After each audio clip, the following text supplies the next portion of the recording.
Some examples of limiting belief. They might be things like, I'm not good enough, or I'm not good at reading, writing, arithmetic, making friends, sport, music, talking in public. I'm no good with money. I'm unattractive. Money is the source of evil. No one will love me. I'm too young. I'm too old. I'm not smart enough. I don't have enough time. I don't have enough money. No one really cares about me. No one listens to me. It's dangerous to talk to strangers. People will reject me if I show my true self. Surprising how common that is. It's better to expect the worst, then I won't be disappointed. You have to work too hard to be wealthy.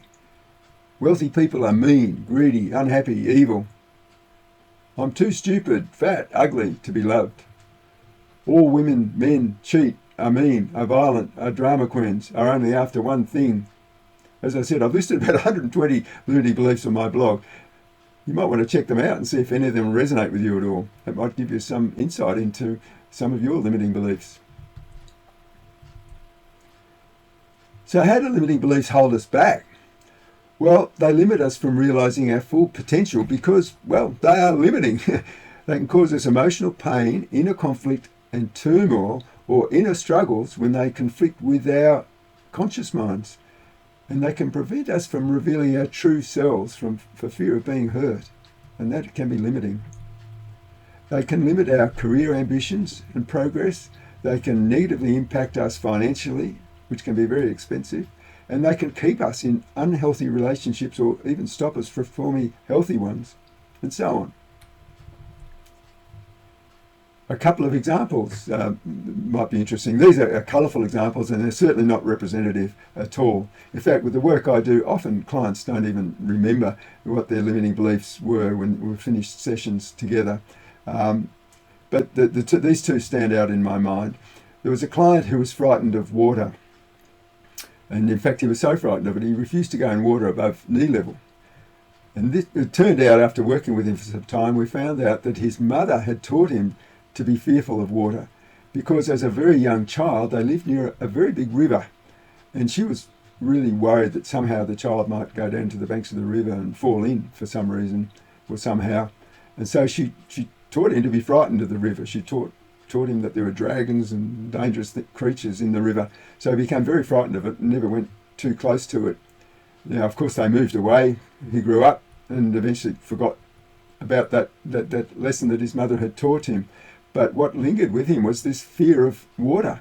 And it wasn't until he did some work that he was able to let go of this fear. And of course, that had been very limiting for him. He was unable to go swimming in swimming pools or down the beach, and he missed out on a lot of fun. And whenever he was near deep water, he became quite fearful. Another untypical example, but quite colourful and interesting, was a client who was unable to form close relationships.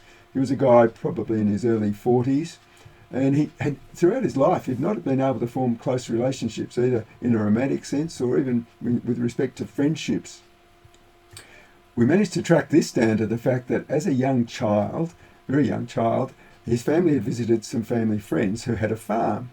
And he ran out the back to play in the farm and came up to a shed, and leaning beside the wall of this shed was an old wagon wheel.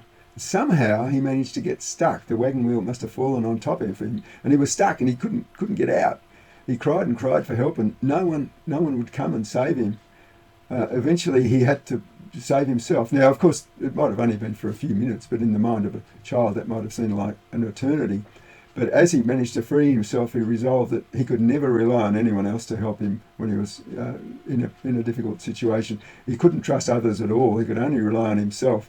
And of course, he carried that belief, which he eventually forgot the original incident, but carried it forward in life. And that harmed his ability to form close relationships, which is obviously very, very limiting for him.